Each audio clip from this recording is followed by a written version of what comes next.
if they have a particular empathy with older people or some experience or skills they may be able to share.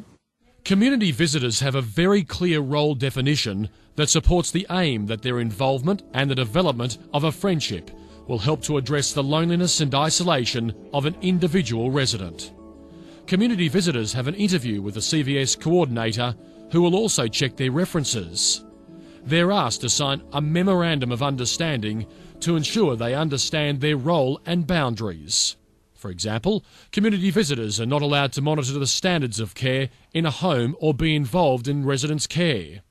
They should always respect the residents' privacy, confidentiality and dignity. We try and prepare the volunteer for the work that they're going to be doing. At induction training, you might give them information about the culture of the nursing home, because some people haven't been into a nursing home before. We give them an overview of dementia and the conditions of ageing. We give them some information about the auspice volunteer policies, about insurance cover for them, and also, very importantly, duty of care. When community visitors meet the resident for the first time, they're given an orientation to the aged care home environment. Staff can assist greatly by welcoming, encouraging and supporting community visitors. The success of the CVS relies very much on a good partnership between the hospice, organisation and the home. We would orientate them to the environment, the physical aspects of where we're situated. This area has lovely coffee shops nearby. They're the sorts of things that we'd be doing. We'd be looking at what's around us to use in the relationship. And then here in this facility, what's the garden areas that work well, the areas of the nursing home where they could sit and have a cup of tea together without being interrupted. That's the first orientation. And the second one would be to the individual orientation to the resident, how they've lived their life and how they cope with the challenges that life presents, whether or not they've got ongoing grief issues that they're dealing with now. And that's all behind a medical prognosis that we have to take into account as well. Okay, I just put them underneath your comb, so if you feel like doing your hair... So when I came to meet her at first with Marilyn, I really don't think I got 5 words out of her. So when I came on my own for the first time, I was really nervous that I didn't even know what I was going to expect. I just thought perhaps things wouldn't, I thought things maybe wouldn't work out for us. At times Iris has some quite strong emotional needs, and sometimes I find it a little bit difficult. So the coordinator of the community visitor scheme and the activities coordinator at the aged care facility have been terrific support for me. But particularly as ongoing monitoring, we need to be sure that they're managing the changes in the resident's condition. If a resident's health or cognition is deteriorating, the volunteer needs to feel comfortable and confident that they can continue visiting without feeling obliged to. CVS coordinators regularly monitor the relationship between the resident and the volunteer. If a resident's health deteriorates, the volunteer needs to be supported by the CVS coordinator in partnership with the aged care home to ensure that the volunteer still feels confident about visiting. Every friendship between a community visitor and a resident is unique and individual. Some community visitors visit residents who come from a culturally and linguistically diverse background, or of Aboriginal or Torres Strait Islander background.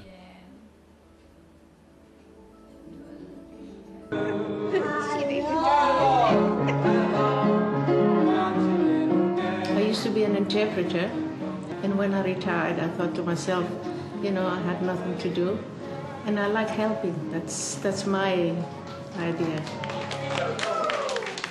We talked together for a little while, and she's happy to see me, I know that. Contenta quanto io vengo qua? Oh, when I'm calm, I'm sitting next to the bed and we're talking, you know, we talk English and Hungarian, so it makes him happy, you know, so joking. He liked to joke. Only one glass of wine. One glass. Only one. One, not two. One glass. Every second week we go to Hungarian club. We having lunch there. Oh, he's very happy there because he knows other people are there too. So it make him very happy when I take him out to the club.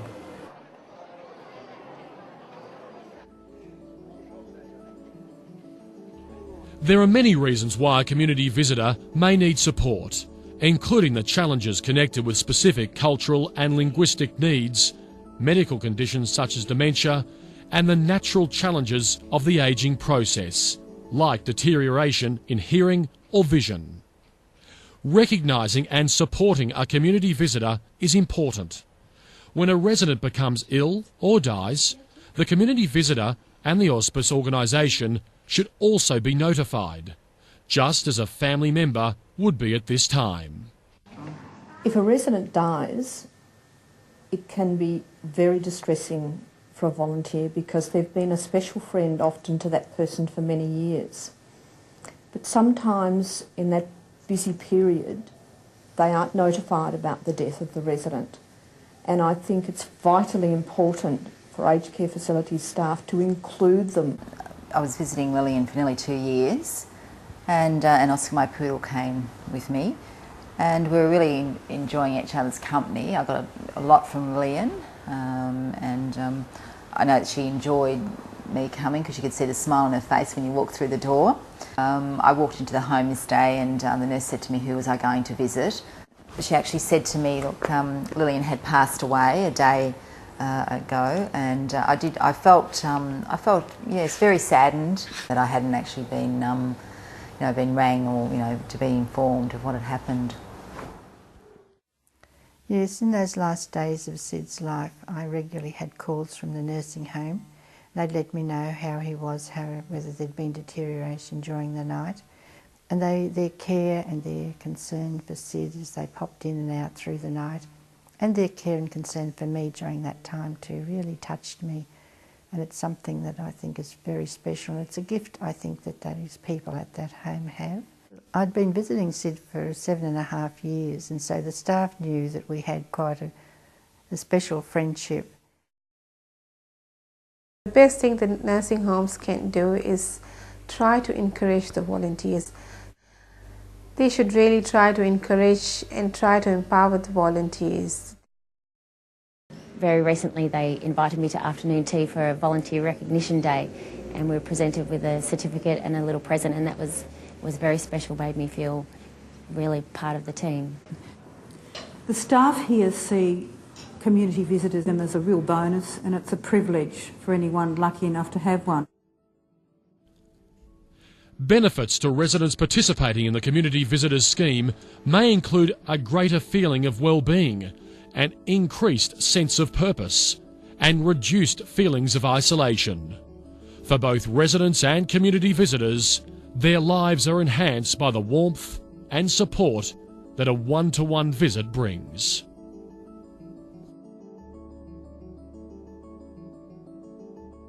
Space and also like to prepare. I always say, look, I've got something to run by you, and I'd really appreciate your advice or your guidance. And when that happens, there's just a feeling of everything will be all right. I'm actually going to need a big kitchen.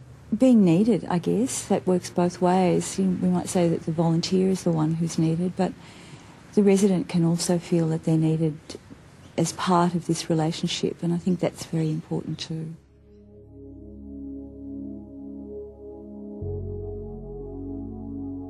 And we seem to be able to converse on different things, lots of things, which she can enlighten me on, and little things I can help to enlighten her. Oh yes, we're very close.